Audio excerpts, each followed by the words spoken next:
സാഹചര്യം ദൈവം അവന്റെ ജീവിതത്തിൽ വരുത്തിയിരിക്കുകയാണ്. എന്താണ് ഇവിടെ പറയുന്നത്? അദ്ദേഹത്തെ കുറിച്ച് പറയുന്നത്, അദ്ദേഹത്തിന്റെ എല്ലാ സാധ്യതകളും പൂർണ്ണ അളവിൽ പ്രയോജനം ചെയ്യുന്ന ഒരു നിലയിലേക്ക് അദ്ദേഹം വരുന്നത് എപ്പോഴാണെന്നാ പറയുന്നത്? ദിവ്യ ആത്മാവിനാൽ ദൈവം ആ മനുഷ്യനെ നിറയ്ക്കുന്നതായ സമയത്ത് അദ്ദേഹം പൂർണ്ണമായ അളവിൽ കർത്താവിന് പ്രയോജനപ്പെടുന്ന അല്ലെങ്കിൽ കർത്താവിനായി ഉപയോഗപ്പെടുന്ന ഒരു മനുഷ്യനായിട്ട് അങ്ങനെ രൂപാന്തരപ്പെടുകയാണ്. എന്തുകൊണ്ടാണ് അനേക വിശ്വാസികളും തങ്ങളുടെ ആത്മീയ ജീവിതത്തില് കർത്താവിന് അവരുടെ കഴിവുകളും വരങ്ങളും പൂർണ്ണമായ നിലയിൽ പ്രയോജനപ്പെടാത്തത് എന്ന് ചോദിച്ചാൽ അതിന്റെ കാരണം എന്താണെന്നറിയാമോ? അവർ ജീവിക്കുന്നത് ദൈവത്തിന്റെ പരിശുദ്ധാത്മാവിന്റെ നിറവില് അല്ല. സാധാരണഗതിയിൽ ചെയ്യാനായിട്ട് സാധിക്കില്ലെന്ന് വിചാരിക്കുന്ന വളരെ അസാധാരണമായ കാര്യങ്ങൾ പരിശുദ്ധാത്മാവിന്റെ നിറവുള്ള മനുഷ്യർക്ക് വളരെ തന്മയത്വമായിട്ട് ചെയ്യുവാനായിട്ട് സാധിക്കും. ഞാൻ വിചാരിക്കുന്നു ഇവിടെ ഈ ബസലേൽ എന്ന് പറയുന്ന മനുഷ്യന് പല കാര്യങ്ങളൊക്കെ ചെയ്യാനുള്ള കഴിവ് സ്വതസിദ്ധമായിട്ട് ദൈവം കൊടുത്തിട്ടുണ്ട്. പക്ഷേ പരിശുദ്ധാത്മാവിന്റെ നിറവിൻ നിയന്ത്രണത്തിലേക്ക് വന്നപ്പോൾ, നിറവിന്റെ അനുഭവത്തിലേക്ക് വന്നപ്പോഴാണ് അദ്ദേഹം കർത്താവിന് പ്രയോജനപ്പെടുന്ന ഒരാളായിട്ട് അദ്ദേഹം മാറിയത്. കൊത്തുപണികൾ ചെയ്യാനും രത്നം വെട്ടി പതിപ്പിക്കാനും അതുപോലെ സകലവിധ കൗശലപ്പണികളും യഥേഷ്ടം ചെയ്യാനുള്ള പ്രത്യേകമായ കഴിവ് ആർക്ക് കൊടുത്തെന്നാ പറയുന്നത്? ദൈവം ഈ മനുഷ്യന് താൻ ദൈവത്തിന്റെ പരിശുദ്ധാത്മാവിനാൽ നിറയപ്പെട്ടതായ സമയത്ത് കൊടുത്തു. പ്രിയമുള്ളവർ, അതിൽ നിന്ന് നമുക്ക് പഠിക്കാൻ ഒരു വലിയ പ്രമാണമുണ്ട്. എന്താണെന്നറിയാവോ? നമ്മുടെ സാധ്യതകളും വരങ്ങളും ഒക്കെ കർത്താവിനായിട്ട് പ്രയോജനപ്പെടുന്നുണ്ടെങ്കിൽ, അല്ലെങ്കിൽ കർത്താവിനായി പ്രയോജനപ്പെടുവാൻ തക്കവിധം നമ്മെ തന്നെ അവൈലബിൾ ആക്കുന്നുണ്ടെങ്കിൽ നമുക്കൊരു കാര്യം പറയാം: നാം പരിശുദ്ധാത്മാവിന്റെ നിറവിൻ കീഴിലാണ് എന്ന് പറഞ്ഞാൽ പരിശുദ്ധാത്മാവിന്റെ നിറവിന്റെ നിയന്ത്രണത്തിലേക്ക് അല്ലെങ്കിൽ നിറവിന്റേതായ അനുഭവത്തിലേക്ക് ഒരാൾ വരുമ്പോൾ അയാൾ അടങ്ങി അങ്ങനെ മാറി ഒരു സ്ഥലത്ത് ഇരിക്കുന്നു എന്നല്ല അതിന്റെ അർത്ഥം.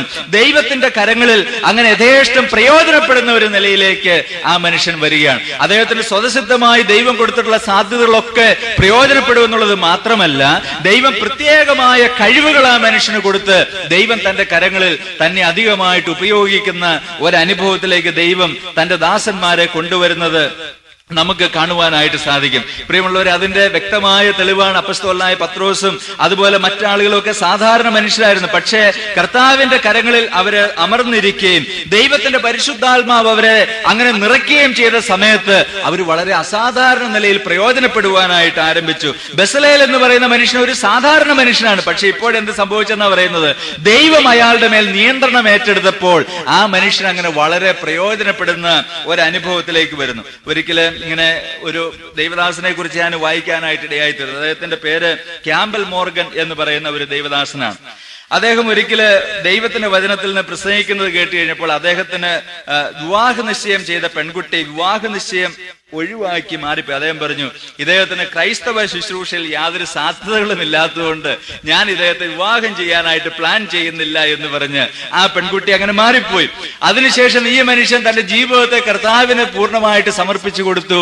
ദൈവത്തിന്റെ പരിശുദ്ധാത്മാവിന്റെ വലിയ നിയന്ത്രണത്തിന്റെ അനുഭവത്തിലേക്ക് ഈ മനുഷ്യൻ വന്ന് പിൽക്കാലത്ത് എന്ത് സംഭവിച്ചെന്നറിയാവോ?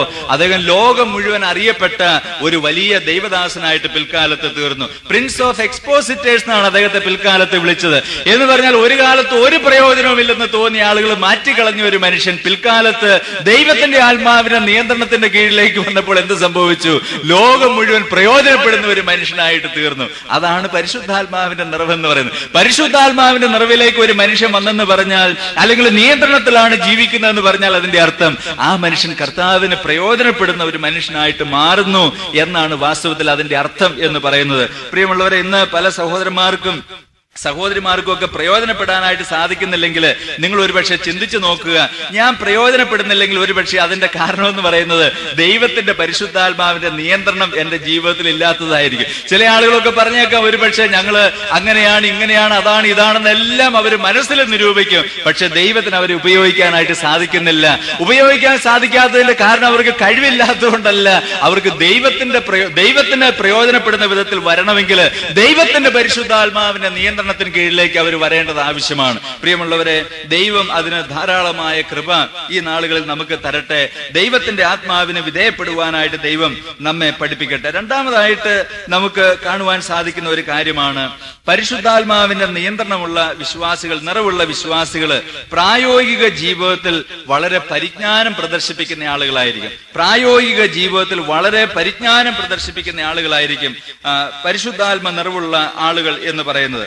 ഉൽപ്പത്തി പുസ്തകം 41 അധ്യായത്തിന്റെ 28 മുതൽ 39 വരെയുള്ള വാക്യങ്ങൾ. ഉൽപ്പത്തി 41 28 മുതൽ 39 വരെയുള്ള വാക്യങ്ങൾ. ദൈവം ചെയ്യാൻ ഭാവിക്കുന്നത് ഫറവോന് കാണിച്ചു തന്നിരിക്കുന്നു. അതാകുന്നു ഞാൻ ഫറവോനോട് പറഞ്ഞത്. മിസ്രയീം ദേശത്തൊക്കെയും ബഹു സുഭിക്ഷമായ 7 സംവത്സരം വരും.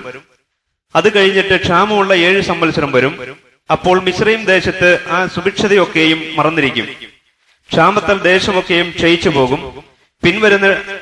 പിൻവരുന്ന ക്ഷാമം അതികഠിനമായിരിക്കാൽ ദേശത്തുണ്ടായിരുന്ന സുഭിക്ഷത അറിയാതെയായി പോകും. ഫറവോന് സ്വപ്നം 2 വട്ടം ഉണ്ടായതോ കാര്യം ദൈവത്തിന്റെ മുൻപാകെ സ്ഥിരമായിരിക്കൊണ്ടും ദൈവം അതിനെ വേഗത്തിൽ വരുത്തുവാനിരിക്കൊണ്ടുമാകുന്നു.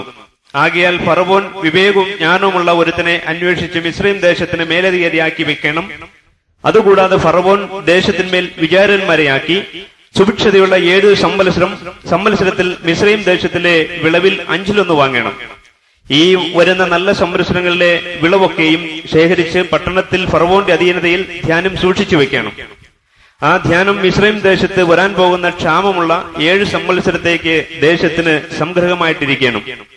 എന്നാൽ ദേശം ക്ഷാമം കൊണ്ട് നശിക്കുകയില്ല. ഈ വാക്ക് ഫറവോനും അവന്റെ സകല ഭൃത്യന്മാർക്കും ബോധിച്ചു. ഫറവോൻ തന്റെ ഭൃത്യന്മാരോട്, ദൈവാത്മാവുള്ള ഈ മനുഷ്യനെ പോലെ ഒരുത്തനെ കണ്ടുകിട്ടുമോ എന്ന് പറഞ്ഞു. എന്താ ഇവിടെ പറയുന്നത്? ദൈവാത്മാവുള്ള ഈ മനുഷ്യനെ പോലെ ഒരാളെ കണ്ടുകിട്ടുമോ എന്ന് പറഞ്ഞു. എന്താ അതിന്റെ അർത്ഥം? സ്വപ്നം വ്യാഖ്യാനിക്കുക മാത്രമല്ല ദൈവാത്മാവുള്ളതുകൊണ്ട് അദ്ദേഹം ചെയ്തു, മറിച്ച് എന്തുകൂടെ ചെയ്തു? പ്രശ്നത്തിന് പ്രായോഗികമായ പരിഹാരം അദ്ദേഹം നിർദ്ദേശിച്ചു. ഇല്ലേ? ഈജിപ്തിൽ വരാൻ പോകുന്ന 7 വർഷങ്ങൾ എന്ന് പറയുന്നത് സുഭിക്ഷതയുടെ കാലമാണെന്ന് പറഞ്ഞു. വളരെ സുഭിക്ഷമായ ഒരു കാലം വരാൻ പോവുകയാണ്. എന്നാൽ പിന്നീടുള്ള 7 വർഷങ്ങൾ എങ്ങനെയാണെന്ന് പറയുന്നത്? ദുർഭിക്ഷതയുടെ കാലം, ഇല്ലായ്മയുടെ കാലം, ദാരിദ്ര്യത്തിന്റെ കാലമാണെന്ന് പറഞ്ഞു. എന്നിട്ട് അദ്ദേഹം പറഞ്ഞു, ഈ സുഭിക്ഷമായ കാലങ്ങളിൽ ദൈവം നൽകുന്ന നന്മ ഉപയോഗിച്ച് പിന്നീടുള്ള ക്ഷാമകാലത്തേക്ക് വേണ്ടുന്ന കാര്യങ്ങൾ ക്രമീകരിക്കണം എന്ന് പറഞ്ഞ് അതിന്റെ വിധവും കാര്യങ്ങളും എല്ലാം യോസഫ് ഫറവോന് ഉപദേശിച്ചു കൊടുത്തപ്പോ ഫറവോന് ഒരു കാര്യം മനസ്സിലായി. ഇത് ഞാൻ ഇത്രയും കാലം ആരാധിച്ചുകൊണ്ടിരുന്ന ദൈവം തന്ന പരിജ്ഞാനമല്ല, ഇത് ദൈവാത്മാവിന്റെ തന്നെ പ്രവർത്തനമാണെന്ന് അദ്ദേഹത്തിന് വരെ തിരിച്ചറിയാനായിട്ട് സാധിച്ചെന്നുള്ളതാണ്.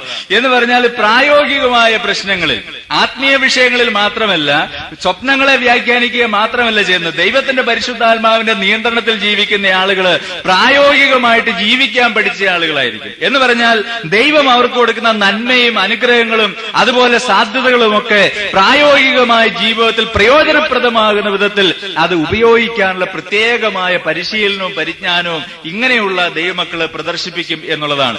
അതാണ് യോസഫിന്റെ വലിയ സാധ്യത എന്ന് പറയുന്നത്. ചില ആളുകൾ പറയും, അല്ലെങ്കിൽ സ്വപ്നങ്ങളെ വ്യാഖ്യാനിച്ചു കൊടുക്കും. ഇനി വേറെ ചില ആളുകൾ ദൈവവചനത്തെ വിശദീകരിച്ചു കൊടുക്കും. പക്ഷെ പ്രായോഗികമായ ഉപദേശം കൊടുക്കുവാനായിട്ട് അങ്ങനെയുള്ള ആളുകൾക്ക് സാധിക്കുന്നില്ല. പരിശുദ്ധാത്മാവിന്റെ നിറവെന്ന് പറയുന്നത് പല ആളുകളും രാത്രിയിൽ കാണുന്ന സ്വപ്നങ്ങളും നിർദ്ദേശങ്ങളും അതുപോലെ ദർശനങ്ങളും അതുപോലെ മറ്റു പല കാര്യങ്ങളും ഒക്കെയാണ് ആളുകൾ കാണുന്നത്. എന്നാൽ ഇവിടെ വേദപുസ്തകം നമ്മൾ പരിശോധിക്കുമ്പോൾ നമുക്ക് എന്ത് കാണുവാനായിട്ട് സാധിക്കും? പരിശുദ്ധാത്മാവിന്റെ നിറവുള്ള ആളുകള് പ്രായോഗിക ജീവിതത്തിൽ കാര്യങ്ങളെ ചെയ്യാനായിട്ട് അവർക്ക് അറിയാമെന്നുള്ളതാണ്. പ്രായോഗിക വിഷയങ്ങൾ ഭംഗിയായിട്ട് ചെയ്യുവാൻ, വ്യക്തമായി ചെയ്യുവാൻ, വേണ്ടും പോലെ ചെയ്യാൻ, അതിന് നിർദ്ദേശങ്ങൾ കൊടുക്കുവാനൊക്കെ ആർക്കറിയാം? പരിശുദ്ധാത്മാവിന്റെ നിറവുള്ള ആളുകൾക്ക് സാധിക്കും എന്നാണ് ഇവിടെ പറയുന്നത്. പ്രിയമുള്ളവരെ, ഞാൻ ചോദിക്കട്ടെ, ഈ വെളിച്ചത്തില്, ഈ വേദപുസ്തകത്തിലെ ഈ വാക്യങ്ങളുടെ വെളിച്ചത്തിൽ നമുക്ക് പരിശുദ്ധാത്മാ നിറവുള്ള ആളുകൾ തന്നെയാണോ? നമ്മൾ ബൈബിൾ ഒരുപക്ഷെ ധാരാളം വായിക്കും, അല്ലെങ്കിൽ ധാരാളം സമയം ഇരുന്ന് പ്രാർത്ഥിച്ചെന്നിരിക്കും, പാട്ടുപാടിയെന്നിരിക്കും. എന്നാൽ പ്രായോഗികമായ വിഷയങ്ങളിൽ നമ്മൾ ഒരു തികഞ്ഞ പരാജയമാണെങ്കിൽ ഞാൻ പറയാം, നമ്മുടെ ആത്മനിറവ് എന്ന് പറയുന്നത് ശരിയായ ഒരു ആത്മനിറവ് അല്ല. ശരിയായ ഒരു ആത്മനിറവല്ല. ദൈവം നമുക്ക് തന്നിട്ടുള്ള സാധ്യതകളും അതുപോലെയുള്ള നന്മകളും നമുക്ക് ഉപയോഗിച്ചിട്ട് ശരിയായ ഒരു പാന്താവിലേക്ക് അതിനെ നയിക്കുവാൻ നമുക്ക് സാധിക്കുന്നില്ലെങ്കിൽ നമ്മുടെ പരിശുദ്ധാത്മ നിറവില് എന്തോ ഒരു പ്രശ്നമുണ്ട് എന്ന കാര്യം ഞാൻ നിങ്ങളെ ഓർമ്മിപ്പിക്കട്ടെ. എഫേസ്യ ലേഖനത്തിൽ നമ്മൾ വായിക്കുമ്പോൾ ആത്മാവിന്റെ നിറവുള്ള കുടുംബങ്ങളെ കുറിച്ച് നമുക്ക് വായിക്കാൻ സാധിക്കും. അവിടുത്തെ ഭർത്താവിനെ കുറിച്ചും ഭാര്യയെക്കുറിച്ചും കുഞ്ഞുങ്ങളെ കുറിച്ചും നമുക്ക് വായിക്കുവാനായിട്ട് സാധിക്കും. ഇല്ലേ? വളരെ ഒരു വ്യത്യാസം അവിടെ ഉണ്ട്. ആത്മാവിന് നിറവുള്ള ആളുകൾ ജോലി ചെയ്യുന്നതിനെ കുറിച്ച് എഫേസ്യ ലേഖനത്തിൽ പറയുന്നുണ്ട്. എത്ര വ്യത്യസ്തമായ ഒരു അനുഭവമാണ് നമുക്ക് അവിടെ കാണുവാനായിട്ട് സാധിക്കുന്നത്. അപ്പസ്തോല പ്രവൃത്തികൾ 6-ാം അധ്യായത്തിലേക്ക് വരുമ്പോൾ അപ്പസ്തോലന്മാരെന്താ പറയുന്നത്? ആത്മാവും ജ്ഞാനവും നിറഞ്ഞ 7 പുരുഷന്മാർ എന്ന് പറഞ്ഞാൽ ആത്മാവിന്റെ നിറവുള്ളിടത്ത് എന്തിന്റെ നിറവും കൂടെ ഉണ്ട്? ജ്ഞാനത്തിന്റെ നിറവുണ്ടെന്ന്. ജ്ഞാനം എന്ന് പറഞ്ഞാൽ ഫിലോസഫിക്കൽ അല്ലെങ്കിൽ സ്പെക്കുലേഷൻസിനെ കുറിച്ചല്ല പറയുന്നത്, മറിച്ച് എന്തിനെ കുറിച്ചാണ് പറയുന്നത്? പ്രായോഗികമായ പരിജ്ഞാനത്തെ കുറിച്ചാണ്. എന്ന് പറഞ്ഞാൽ യെരുശലേം സഭയിൽ വരുന്ന ആ നന്മ ഉപയോഗിച്ച് ഭക്ഷണം ലഭിക്കാത്ത